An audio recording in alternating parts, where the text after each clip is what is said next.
Om Agana Chimarandasya Gananjana Shalakaya Chakshun Militang Yena Tasmai Shri Gurave Namaha. Jai Shri Krishna Chaitanya Prabhu Nityananda Shri Advaita Gadadhara Srivasadi Gaur Bhakta Vrinda. Hare Krishna, Krishna Krishna, Hare Hare. Hare Rama, Rama Rama, Hare Hare. I sit before you with the Bhagavad Gita as it is in front of me. I'm reminded of when I first tried to encounter Bhagavad Gita during my university years. I was curious about this ancient wisdom text. I was trying to find a solution to all the world's problems. So I thought, let me go east. Let's see what Bhagavad Gita has to say. So I decided to take a course in Hinduism, a term that means many things to countless people, all differently. The problem was that this course met at 8 a.m. And as a genuine student of my time, I refused to take any course before 11 a.m. Yes. But I decided to make the supreme sacrifice to study Bhagavad Gita from someone who is still regarded as a foremost professor. So indeed, instead of waking up my usual 10:30 a.m., after having gone to sleep at 2 a.m., I decided to get up at 7:30, dash out of my apartment to the campus, Yale University campus, and be there at 8 a.m. for this world-famous professor to hear him talk about Bhagavad Gita. So the first class completely disappointed me. He gave an assignment. I want you to read a section of the Upanishads and write an essay on what you think it means. So I thought, I don't need to come to class in order to speculate. I can do that at 2 a.m. in the morning. So I said, forget this class. I'll read all the books on the reading list as an independent study program, along with all the other courses I was formally enrolled in. So I went to the university bookstore and got all the books for the course. And one of them was a so-called Bhagavad Gita. I didn't know any difference. I didn't know that there was Bhagavad Gita as it is. So I took this version of Bhagavad Gita to my apartment, and I just thumbed through it. There were verses in the front, and this professor's interpretations in the back. So I just looked quickly in the back, and I saw something that, even in my ignorance, astonished me.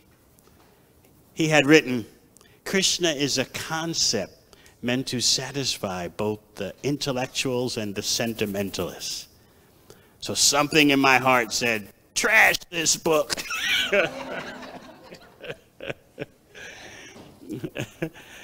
I responded through the typical student consciousness of the 70s. I said, this book is ruined by a colonizer imperialist. One day I'll find a real native translation of this book. So I just chucked it in the rubbish bin.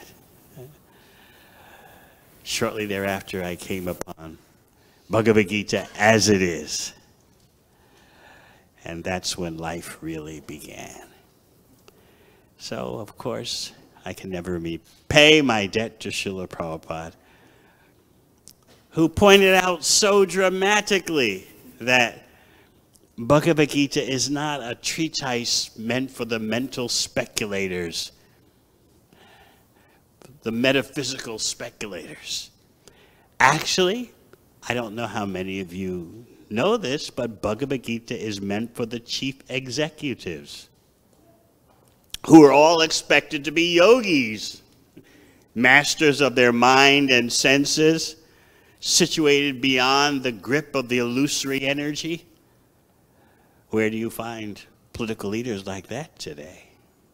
No matter what brand, no matter of what stripe, where are those who are the master of their mind and senses? So Krishna explains in the very beginning of Bhagavad Gita, chapter 4, Evam parampara praptam imam rajasayo vidu. This knowledge of Bhagavad Gita is passed down through a chain, and the saintly heads of state understood it in that way.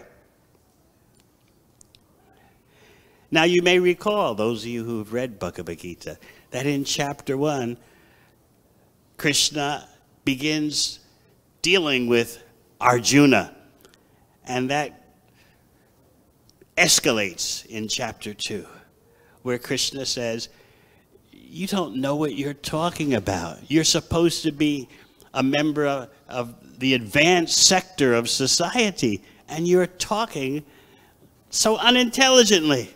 You're putting body identification as the primary concern in life.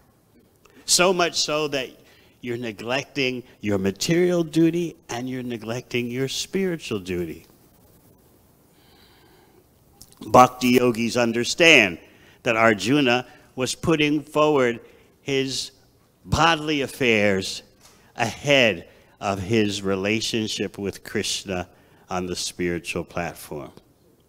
So right away, Krishna begins to instruct him that anyone who identifies the body as the self is in complete illusion, and they've missed the point of life.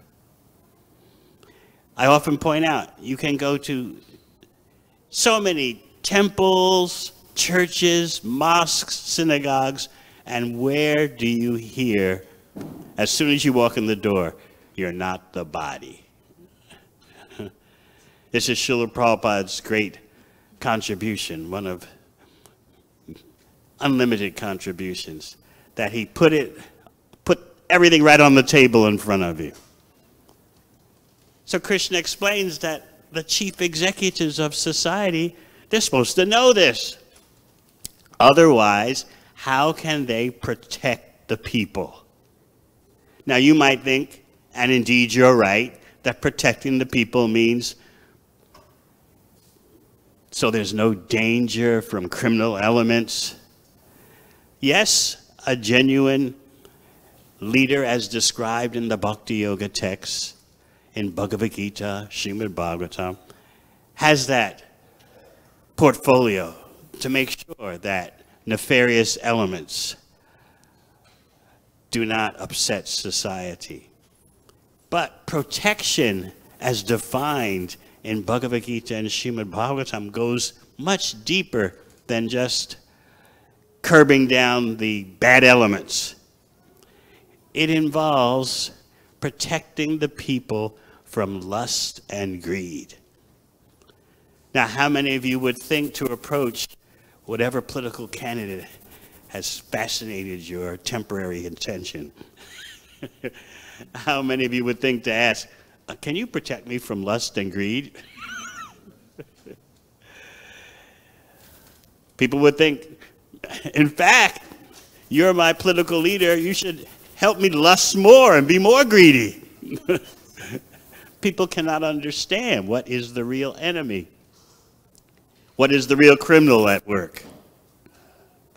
So in this way, no matter what your political persuasion, no matter what candidates you embrace,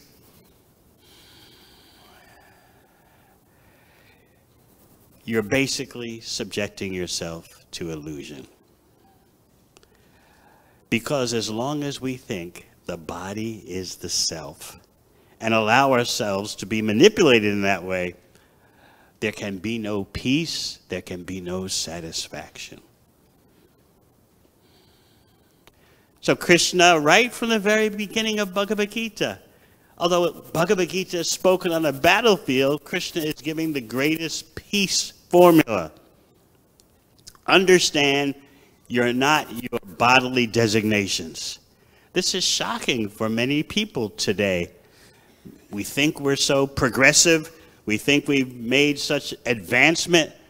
But when it comes to reality, understanding that we're different from matter, people are failing miserably. In fact, they go the opposite. They embrace their bodily designations as their life and soul. Whatever your perceived ethnicity is, whatever your gender preference or gender identification is, whatever your nationality is, that is number one. And if you dare think you have a spiritual existence, that's way in the back seat. In the front seat of the car is your bodily designation. And the more bodily designations you have, oh, the better. I know there's one devotee, he preaches at State College, Pennsylvania, where the Penn State University is. He does his outreach there. And he tells me there are 50,000 students there, how they are so attached to whatever body identification they have. Well, I'm of this ethnicity. You should know about that. I'm of this gender preference. You should know about that. In other words, the more bodily identifications, known in Sanskrit as upadi, that you have, the more rich and wealthy your life is supposed to be, the more full your life is supposed to be. So you're supposed to parade whatever bodily identification you have, whatever upadi. And what do the Bhakti Yoga texts say? Sarvupadi vinir muktam tatparatvaina nirmalam. What bhakti does is cleanses you of upadis, bodily designations. But here we are parading them as if this is the essence, this is fundamental, this is what matters. My bodily designations. And by parading my bodily designations, there'll be peace. Individually, and there'll be world peace also. Impossible. Because as long as we embrace illusion, there'll be nothing but turbulence. Illusion breeds more illusion. So this devotee who does outreach at Penn State, he tells the students when they come and brandish their upadis, don't you know, I'm of this ethnicity, or I'm of that gender preference. He says, let me tell you. He says, my mother is African American and Navajo Indian. My father is Syrian. My wife is German, but a Kazakh citizen. And the people look at him like, wow.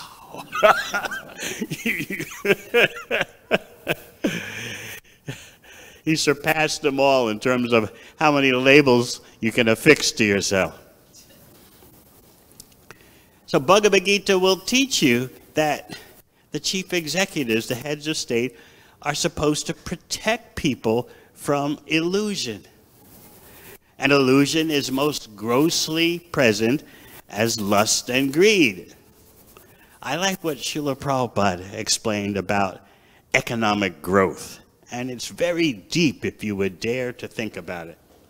He says that economic growth is lust on a systematic, organized scale. You take the individual lusts and you multiply them as a society, and that's economic growth. And you can see, this is what's so perilous today. Everyone knows that human society cannot go on treating the environment as it's doing. The earth has limited resources, and limited space for waste disposal. So if the economy keeps growing, growing, growing, where are all the resources going to come from? Who's going to get the resources? And where will all the waste be disposed of? And who's going to get the waste? So what's the usual response? Unstated. Well, the present generation of adults can't figure all that out. But our children will. We'll pass the problem down to our children. This is called intergenerational tyranny. We older ones screw up the world, and then we leave it to the next generation. You'll take care of it. You'll figure out some technological fix.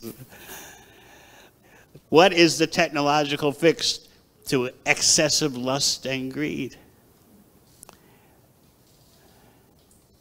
No one knows how to control their senses, and therefore no one is satisfied. And in that dissatisfaction, people look to so many illusory solutions.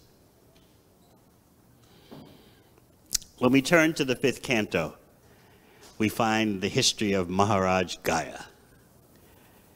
And it's amazing how in the Srimad Bhagavatam's description of Maharaj Gaya, it gives principles that he enacted for successfully being the head of state. The first one is called Poshana.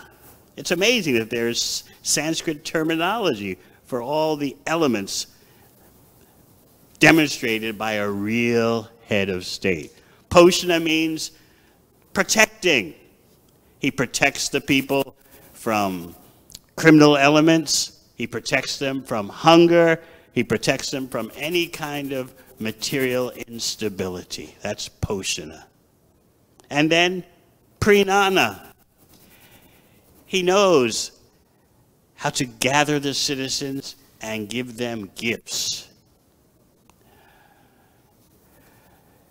You see, according to the Vedic system, the head of state can levy taxes, yes, but the head of state then, depending on how good the people are, how pious people are, whether they have good karma or bad karma, the head of state gets 1/6 of the good karma of the people or 1/6 of the bad karma of all the people. So what's the population of the USA? All right, so just think, I don't know how much good karma is going on. So whoever your leader will be, he gets 1/6 of your, well, here our audience, I'm sure, is generating more than good karma, but you're not all of the USA. So 1/6 of the bad karma. When you think about it, every year in the USA, 33 million cows are killed every year. 9 billion chickens are killed every year. 120 million pigs are killed a year. And there are 1,000, in this country, there are 1,000 slaughterhouses. An easy amount to calculate because every slaughterhouse has to be licensed by the federal government. 1,000. That's a lot of bad karma to be distributed. So Maharaj Gaya, he demonstrated the principle of Poshana, protecting the people from criminal elements who would commit violence against human beings as well as animals. Because in the Bhakti Yoga wisdom, animals are considered citizens of the country just as human beings are. There's the term, the precise Sanskrit term, praja, which means all the residents of a particular tract of land, not just the human beings, but all living entities, not just the ones who hold passports, but all creatures. They are citizens and are entitled to protection by the head of state. So Maharaj Gaya, you can read this in the 5th canto. I hope that one day everyone here will have their own set of Srimad Bhagavatam. So Maharaj Gaya protected the citizens from hunger. He protected them from bad elements. And then we were talking about Prinana. He would give gifts to encourage the citizens. How did he have the wealth in order to give gifts? By levying taxes. But he was entitled to levy taxes because he made sure that his citizens were generating good karma. So how many of your political leaders are concerned with whether you're generating good karma or not? So what else did he do? Upalavana. He would gather them and treat them just like his family members and speak sweet, encouraging words. I don't know if the politicians today even worry about speaking sweet words. Generally, it's how to stir you up. We can talk more about that briefly. And finally, Anushasana. Maharaj Gaya would have meetings with the citizens and instruct them in how to have high qualities, how to reach a higher standard of behavior. Sometimes he would chastise them. You can do better than this. This is not the proper standard. Just as Krishna did to Arjuna in Bhagavad Gita. Anarya justam. You're behaving like a non-Aryan. And what does Krishna mean in Bhagavad Gita by an Aryan? Not anything from the disasters of the 20th century. Krishna means one who is advanced in consciousness and behavior. One who has high consciousness and impeccable behavior. That's an Aryan. And an Aryan understands, I'm not the body. I'm different from my body and mind. So Krishna is telling Arjuna, you should understand bodily affairs are external. You're not acting like an Aryan. So that's an example of Anushasana, correcting for the purpose of developing higher qualities. What goes on in Kali Yuga is simply dissension, quarreling, divide and conquer, false identifications, and false identifications lead to false causes, false activities, false missions. So we're not dealing with, these days, a case of mission drift. We're dealing with missions that are way off the mark because of the fundamental mistake of thinking we are the body, we are the mind. So if I were a manipulative politician, what would I do? Would you like to know? This is what political scientists explain.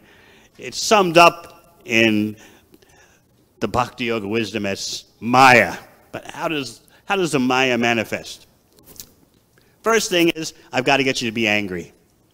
You might be in anxiety right now, but anxiety is not a mobilizing trait or behavior.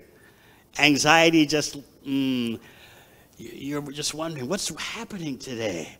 Why is the world the way it is? I don't know. I don't feel right. What's happening to my position in society? What will tomorrow bring? It's not the same world that I used to live in. That's anxiety. But anxiety is not mobilizing. In order for you to be mobilized, swinging into action, you've got to get angry. And as a crafty politician, I've got to get you angry. So how do I do that? So first, see the formula. First, there is body identification. I've got to get you to become fired up about whatever upadi, whatever bodily identification you think you are. You are a this. Oh, really? Yeah. And why are you having anxiety? Because of the other group. And so, the strong body identification, the so-called unity that brings about, which is only temporary, by the way. But anyway, it feels so good for the moment. I'm this ethnicity, that's me. I'm of these people. I'm of this skin. I'm of this nationality, that's me. Once you get that strong bodily identification and the so-called unity that it brings, the next step is an identifiable threat. Oh, really? Now I know where my problems are coming from. It's because of too many of these types, too many of those types. And then you've got action. So the formula is strong bodily identification, and then an identifiable threat to your group, and then you're ready to be mobilized, you're ready to be committed. But if you're just in anxiety and there's no identifiable threat, you can't be manipulated. You're just in anxiety. And if I'm a crafty politician, I don't want you to simply be in anxiety. I want you to get angry, feel threatened. And then I want to bewilder you to the extent that you start thinking, there's nothing true. No one knows anything. Everything is possible and nothing is true. And who needs the truth anyway? I just want to feel good about something you're telling me. Give me a simple narrative. Give me a story I can buy. It doesn't matter about the facts. I just want a story that promises redemption, promises retribution against the others. And then there'll be world peace. There'll be world progress. You can see, I hope now, why Bhagavad Gita is so essential. Don't be subject to misinterpretation, thinking that Krishna is inciting war. Sometimes there's this great misunderstanding of Bhagavad Gita, that Krishna is simply a warmonger. Those of you who are familiar with Mahabharata know that Krishna himself went to the Kauravas and pleaded for peace, and they ignored him. And who is fighting in Bhagavad Gita? Who's on the battlefield? Civilians, persons drafted, military conscripts? No, the professional martial class. And where are they fighting? Are they bombing the cities? Are they terrorizing civilians? No, they went off to a remote place and settled their score there. And in the middle of the battlefield, Krishna is instructing Arjuna in the greatest peace formula. And that peace begins with the freedom from bodily identification. Because once you think the body is the self, the next step is to dedicate your life to pleasing your body, which you are not. And then you'll be dissatisfied, and because you're dissatisfied, you'll be angry. And then you can be manipulated. So if we want to see the genuine solution to society's problems, we have to learn how to create peaceful persons. And peaceful persons, that doesn't mean simply they don't commit physical violence. They also don't commit violence in terms of destroying their real purpose in life, which is self-realization. That's violence when you neglect the opportunity that the human body gives. As you've heard many times coming here, the human body gives you the unique opportunity because it has advanced consciousness by which we can have a talk like we're having now. Without that advanced consciousness, what do you have? In other words, if you ignore the advanced consciousness of the human body and use it simply for what the animals can easily get, how can we expect world peace? Everything we do is destructive. And you can see that human beings today, they don't know how to live properly with nature and with themselves. I was just reading how the Surgeon General of the USA says the defining public health crisis, you might think, well, maybe it was COVID or maybe it's bird flu. Or, said the defining public health crisis is the mental health of our youth.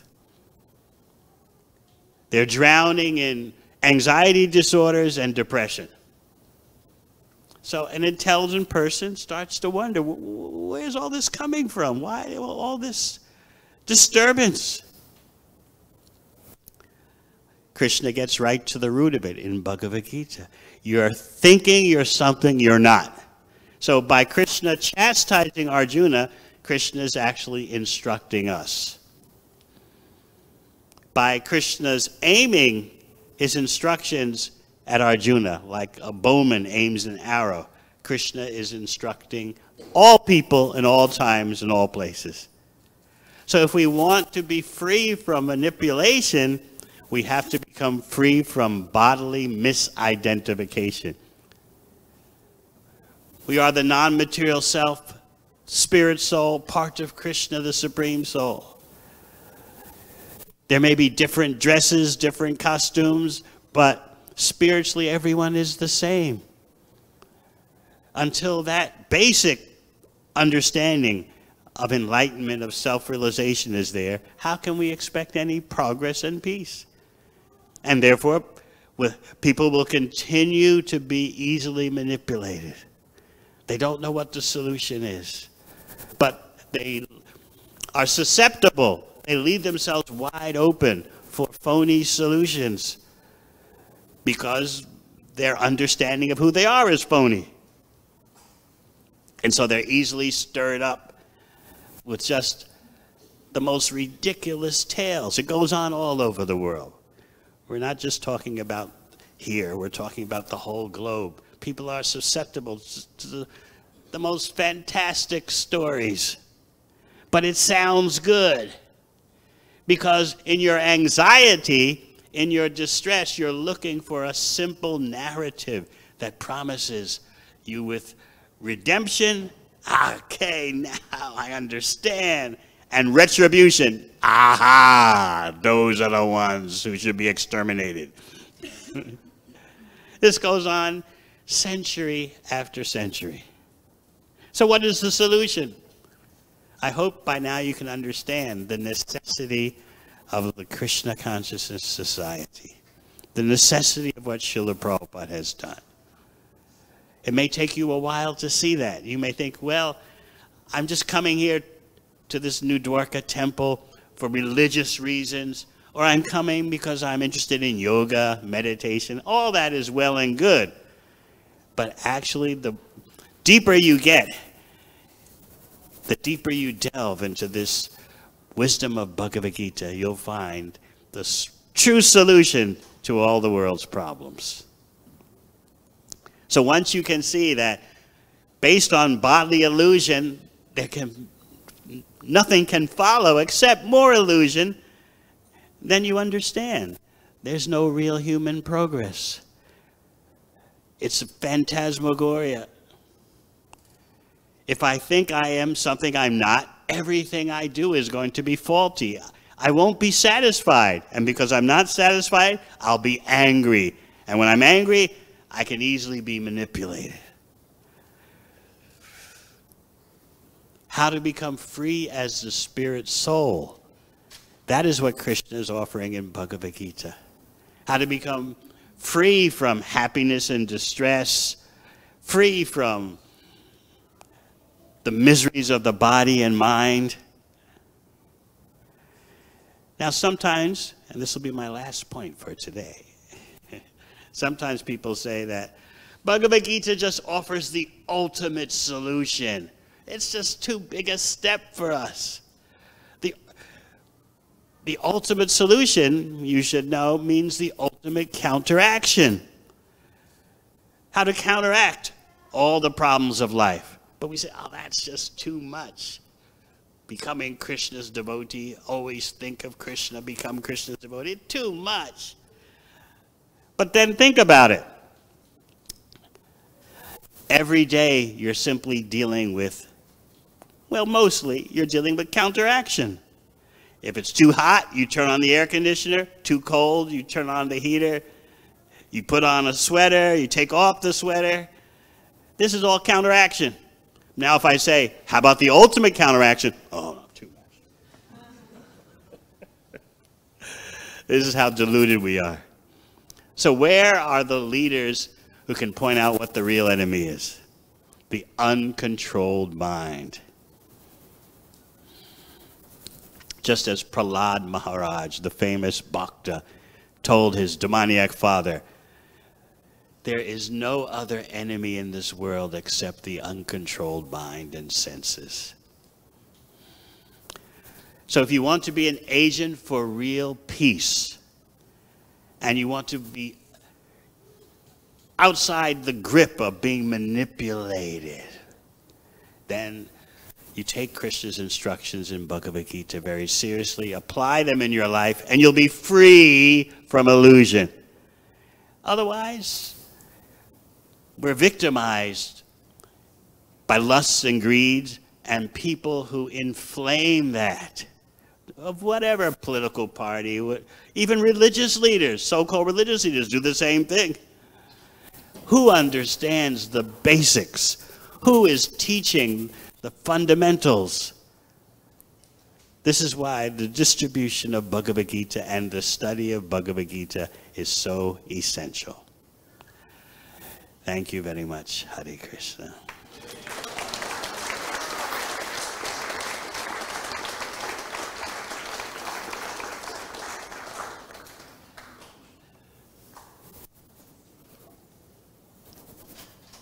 Should we take any questions? All right. Questions? So remember the formula. Strong body identification, and then a perceived threat to your group, and then you're angry, and you're ready to be bewildered and manipulated. Yes.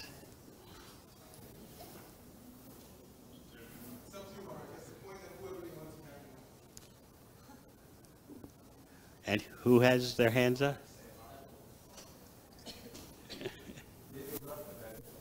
You can pick them, you know.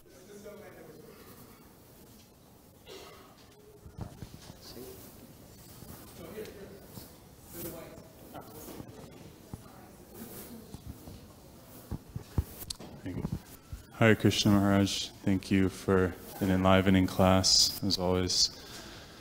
So I was thinking when you were talking about politicians, how their solution is generally just to come up with better policies, right, and try to convince people, I have the solution set, right? Whereas the spiritualist, as you were giving the example of Maharaj Gaya, is trying to make better people. So often when we're seeking to apply spiritual values in meeting those who are operating on this illusory platform, we often also slip into trying to present better policies to them. Oh, you just need to change this and this. So how can we sort of shift our mindset into cultivating better people? First of all, we need to know what the proper standard is. That's why we read Srimad Bhagavatam, we read about Maharaj Gaya. If we hadn't read about it, we'd think, oh, the way it is now is always the way it's been. Can't get any better than that. But once you are aware of the higher standard, then you can recognize, as Srimad Bhagavatam says right in the first verse of the first canto, separating reality from illusion for the welfare of all. This is the mandate of the Krishna Bhakta.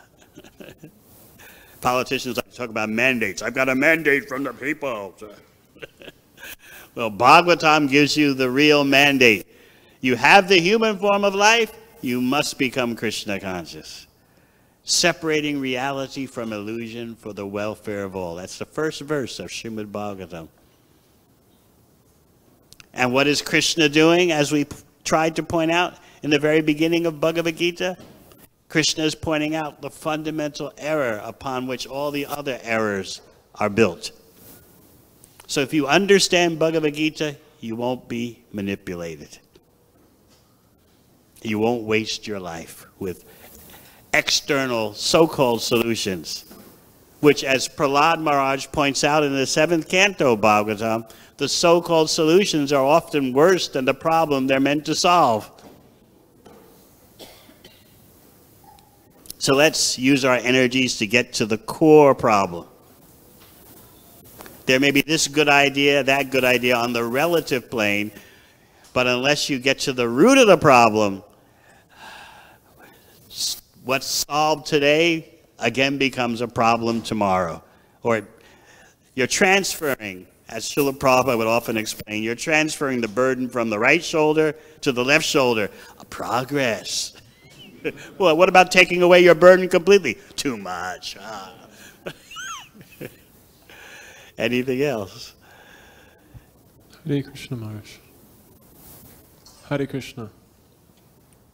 Hare Krishna. My question is, because the Krishna consciousness movement is a missionary society, generally the people that are coming into it are just fresh from the society of this kind of group identification. So sometimes the momentum of that can carry into a spiritual organization and we can fall victim to that same disease. So how do we remain transcendental to that conception while remaining in a spiritual organization? In a hospital, what do you have? You have persons who are ill. Sometimes the ill persons don't take their medicine properly. So the doctors have to double down and make sure that everyone's following the proper diet. That means getting the proper therapy, which is chanting Hare Krishna, hearing Srimad Bhagavatam, worshiping the deity. I understand what you're trying to say. I have, for example, disciples on the other side of the world. Their father is Russian, their mother is Ukrainian. It's a mess. And sometimes as devotees, one will embrace a certain bodily designation and get very enthusiastic about it, forgetting what Krishna has taught in Bhagavad Gita. So we need some real brahmanas, those who are wise, to correct such a situation. The bodily concept of life is so inviting, isn't it? It seems to make everything so simple. I'm of this body, you're that body. Actually, if you know anything about the DNA of the USA, it's all mixed up. But people just judge by, well, what do you look like? You look like one of those, okay. And you look like one of those, okay. But you look at the DNA and there's all sorts of stuff going on. All kinds of mixtures of European, Native American, African. It's all mixed up. So this bodily platform is crazy. But we, as residents of Kali Yuga, try to make sense out of it all. Krishna just cuts to the chase and says, Arjuna, you're speaking like you're intelligent, but you're actually a fool. So I began our discussion by referring to Bhagavad Gita, my quest for a real Bhagavad Gita, and my gratitude to Srila Prabhupada for giving us a real Bhagavad Gita as it is. Hare Krishna.